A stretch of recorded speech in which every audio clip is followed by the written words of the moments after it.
C'était encore loin, Jean-Sébastien.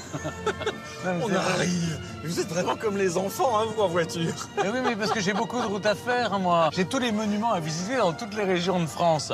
Bon, c'est vrai que je suis impatient, mais en même temps, je m'inquiète. C'est un monument de l'automobile dans lequel vous me faites voyager. Écoutez, vous vous retournez, Stéphane, oui. Et on arrive. Vous avez le beffroi d'Arras, et c'est magnifique. C'est le symbole quand même de la puissance et de la richesse de la ville au Moyen-Âge. C'est justement là que je vais vous abandonner. C'est là que je m'arrête, mais oui. Parce que c'est là que j'ai besoin de présenter maintenant avec bonheur, vous l'imaginez, cette deuxième édition du monument préféré des Français 2015, depuis Arras, et bien dans le Nord-Pas-de-Calais. Bon, je vous laisse, je vais garer la voiture. Très bien. À tout à l'heure.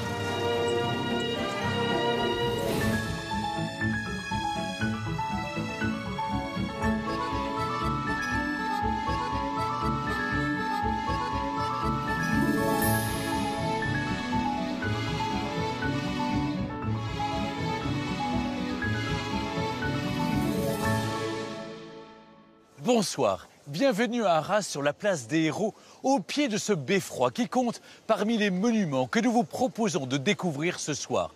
Cet été, vous avez été nombreux à défendre le patrimoine de vos villes et villages en votant sur France2.fr pour élire votre monument préféré à travers nos régions de France. J'ai une pensée toute particulière pour l'Aquitaine, représentée initialement par le phare du Cap Ferré, mais en raison de l'accident qui s'y est produit et en mémoire de Lilou, nous avons choisi de ne pas remplacer ce monument. C'est donc parmi 21 édifices et sites d'exception que se cache celui que vous avez élu comme votre préféré. Et c'est dans l'ordre de ces préférences que nous allons dérouler le classement de tous ces monuments. Pour vous permettre, entre autres, de les découvrir, pourquoi pas, pendant ce week-end des Journées européennes du patrimoine, France 2 vous propose ce soir de participer à son grand jeu et de gagner la somme exceptionnelle de 10 000 €. Mais sans plus tarder, découvrons ensemble quelques images des monuments en compétition. Ah, je vous retrouve. Jean-Sébastien, vous êtes garé? Oui, ça y est. Bon, ça y est. Alors, on se retrouve quand même devant cette merveille, ce fleuron de la ville d'Arras. Chanté par Verlaine, ce beffroi gigantesque comme ça sur un ciel balancé, c'est du gothique flamboyant, c'est magnifique. Ouais, c'est incroyable. Ce qu'il faut savoir, c'est qu'il y en a tout un florilège de ces beffrois dans le Nord. Il y a 22 beffrois qui ont été construits, qui ont été inscrits au patrimoine mondial de l'UNESCO. Et ce qu'il faut savoir, c'est qu'au départ, c'est pas de la pierre. C'est des édifices en charpente de bois qui sont faits uniquement pour accueillir des cloches. La guerre a fait des ravages. Il faut rappeler qu'en 1914, il y a pas moins de 69 tirs allemands qui sont tombés sur le beffroi. Et qui l'ont pratiquement détruit. Mais par chance, en 1924, il a été reconstruit à l'identique par Pierre Paquet, qui était l'architecte en chef des monuments historiques. Et alors, il a une particularité, Jean-Sébastien, c'est qu'on y entre par l'hôtel de ville de la ville d'Arras. Absolument. On va monter. On va monter, mais juste avant, découvrons ensemble les premiers monuments de cette édition 2015 en débutant le compte à rebours de la 21e à la 19e place de votre classement. Et je rappelle que vous pouvez toujours commenter l'émission et les différents monuments sur les réseaux sociaux avec le hashtag monument préféré. Alors, regardez, puis nous, on a juste le temps de monter en haut du beffroi. Venez.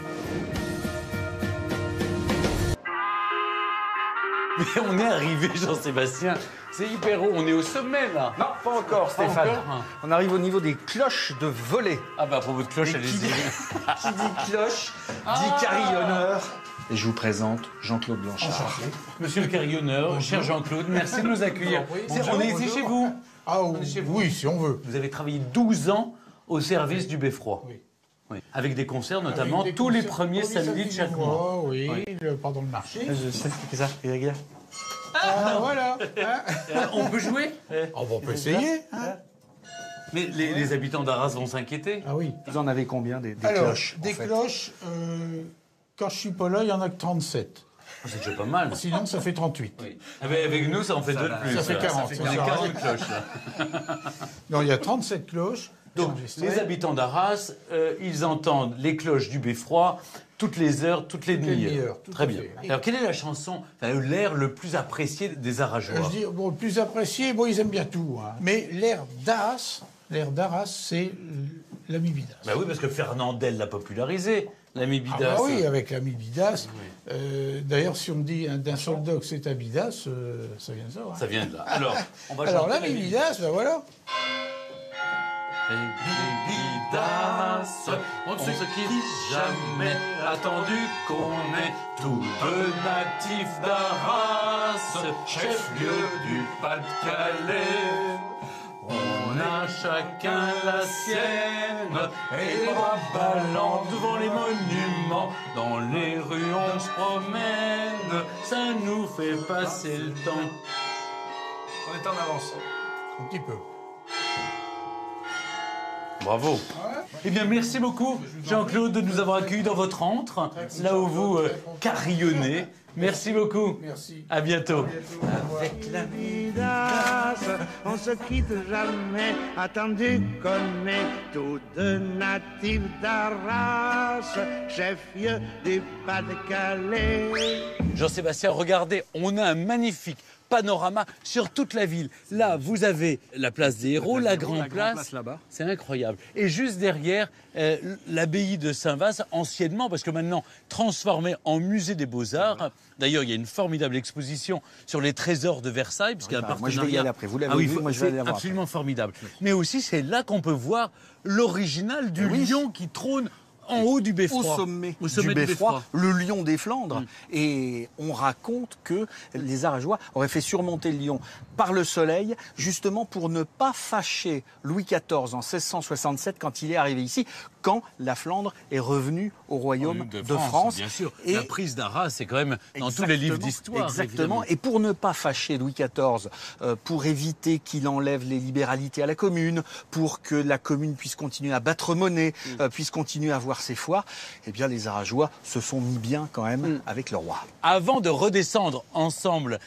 sur la place des Héros, j'aimerais maintenant poursuivre notre classement en vous présentant les monuments de vos régions que, lors de vos votes, vous avez classés à la 18e et 17e position. Regardez.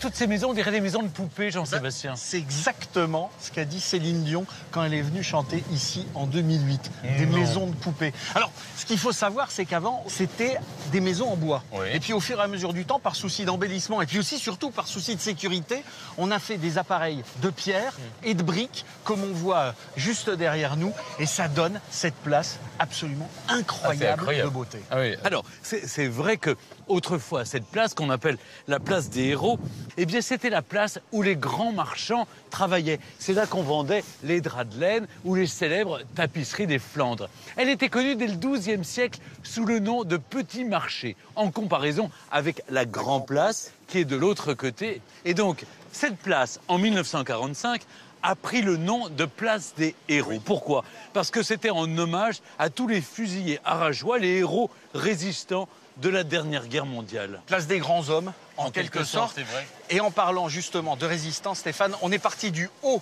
du beffroi tout à l'heure. Je vais vous emmener sous terre pour aller découvrir un haut lieu de la Première Guerre et de la Deuxième Guerre mondiale, les Boves, dans lesquels se sont réfugiés des soldats et des résistants et des Aragois pendant la Deuxième Guerre mondiale. Alors, avant de vous suivre, je vais maintenant poser la première question du grand jeu de France 2. Pour cela, il vous suffit de répondre à la question suivante. Sur quelle place se trouve le beffroi d'Arras? 1. La place des Héros. 2. La place des grands hommes. Alors, téléphonez tout de suite au 36 32 ou envoyez 1 ou 2 par SMS au 7 21 21. Vous n'avez que 5 minutes pour jouer et un tirage au sort déterminera le premier gagnant de la soirée. Allez, maintenant, on va aller dans les Boves. Je vous suis.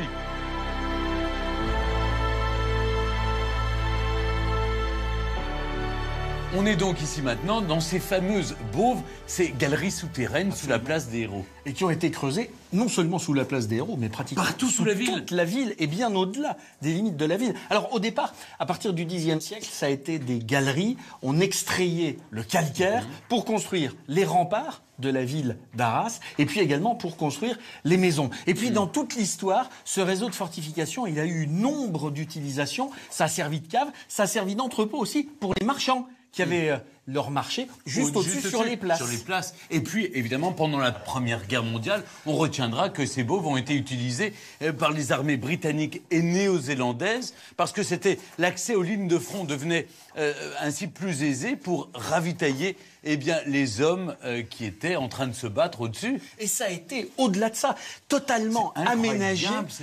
On a aménagé un réseau électrique, on a aménagé un réseau d'eau. Les soldats vivaient ici, on a installé des postes de commandement et ça a été véritablement l'épicentre de la bataille d'Arras, ici pour la Première Guerre mondiale, en 1916. Il y avait combien d'hommes qui dorment ici. Là, on voit des hommes qui dorment dans ces bauves. Il y avait jusqu'à combien d'hommes? Il y avait plus de 1000 personnes. C'est incroyable d'imaginer ça aujourd'hui. C'était quand même beaucoup plus confortable que les pauvres militaires qui, eux, étaient dans les tranchées à Verdun qu'ils avaient dû creuser parce que ici, ils étaient à peu près au sec, à température constante et surtout pratiquement en sécurité par rapport aux obus qui tombaient au-dessus. Vous êtes passionnant, Jean-Sébastien. C'est intarissable. En tout cas, vous avez rendu passionnante cette visite d'Arras. J'étais ravi de vous avoir à mes côtés. Et vous savez, maintenant, je vais retrouver une autre de nos amies. C'est Sophie Jevillard, la globe-trotteuse qui m'attend pour une échappée belle en région Centre Val-de-Loire. Alors, en attendant, nous allons reprendre le classement de vos monuments préférés et retrouvons ceux que vous avez placés en 16e et 15e position. Mais je suis pas méchant, Jean-Sébastien, je vous laisse la lumière dans les Bon, je vais continuer la balade. Alors. Allez, à bientôt.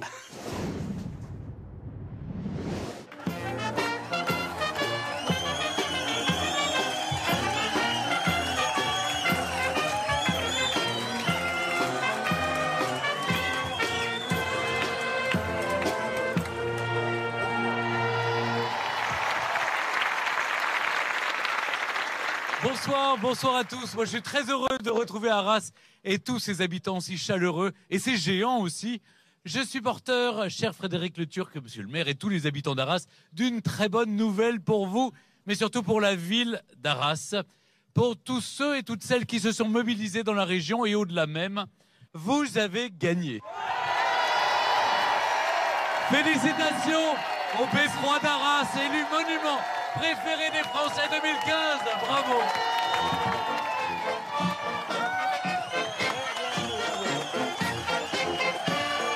Cet élégant beffroi de 75 mètres de haut a traversé les siècles de l'histoire mouvementée de la ville d'Arras et reste le symbole cher au cœur des Arageois. Je vous propose de le découvrir ou de le redécouvrir à travers des images. Est-ce que vous êtes d'accord, chers amis ? Allez, regardez et bienvenue au Beffroi d'Arras. Et le voici enfin le monument que vous avez placé en tête du classement. Avec sa flèche pointée vers le ciel, le Beffroi d'Arras, en région Nord-Pas-de-Calais, se dresse fièrement au-dessus de la place des Héros depuis le Moyen-Âge. Une première place méritée pour ce monument qui fête cette année son 10e anniversaire au classement du patrimoine mondial de l'UNESCO. Ce n'est pas Camille Serre, Miss France 2015, qui nous dira le contraire. Ça représente vraiment la puissance et la fierté des gens du Nord parce que c'est une région qui est belle et on a envie de le montrer. Pour monter dans le Beffroi, il faut passer par l'hôtel de ville d'Arras qui lui est adossé. Émilie, une Arageoise amoureuse du monument, a pris rendez-vous avec Johan, le gardien de l'édifice, pour la visite. Bonjour Johan. Ce Beffroi, Johan y est très attaché. Petit sur le marché avec mes parents, je me baladais et je leur disais un jour j'y vivrai. C'est un rêve qui s'est concrétisé. Ouais, c'est ça en fait, c'est un rêve. C'est maintenant au tour d'Émilie de réaliser son rêve en grimpant au balcon pour admirer le splendide panorama. De là-haut, on comprend bien le rôle de vigie que jouait le Beffroi. C'est d'ailleurs ce qui a causé sa perte en 1914. Le Beffroi a été détruit par les Allemands au tout début de la guerre puisqu'il servait de tour de guet pour surveiller la ligne de front qui se situe sur le côté là, du Beffroi. Les 69 obus tirés sur le Beffroi ne lui ont laissé aucune chance. Mais après la guerre, les Arageois lui ont redonné vie en le reconstruisant à l'identique. Poursuivons la visite avec Jean-Claude, le carillonneur.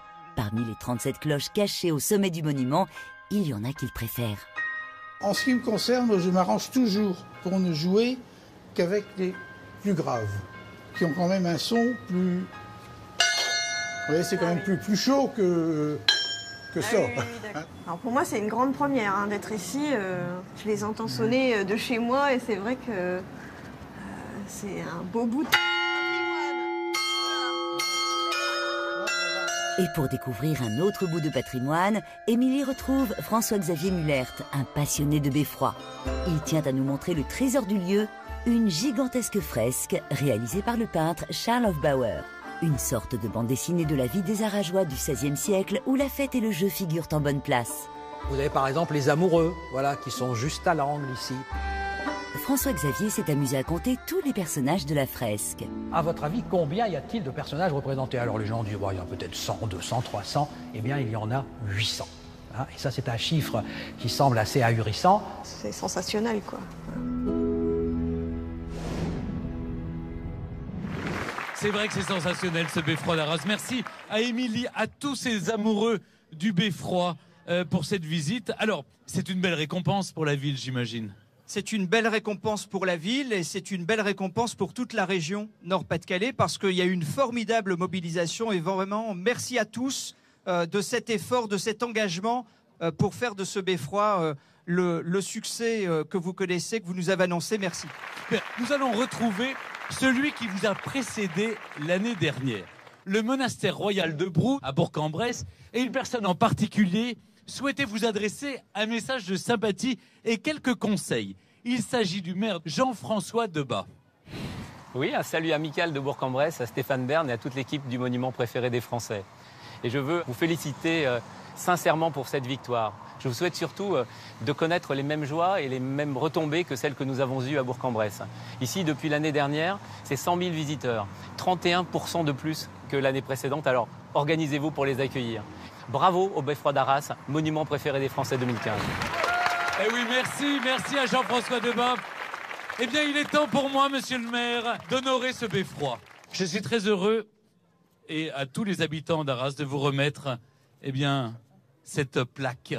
Félicitations.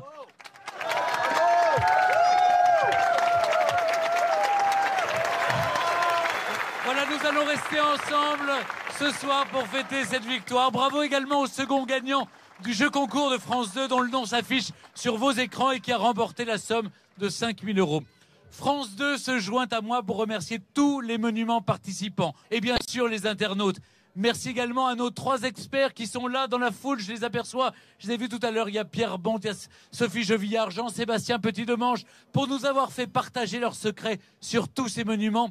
Quant à moi, je vous retrouve samedi à 20h55 sur France 2 pour une grande soirée en direct du Palais de l'Élysée et de l'Hôtel de la Marine à Paris afin de vous présenter 9 sites de notre patrimoine, 9 trésors à sauver. Alors je compte sur vous samedi soir.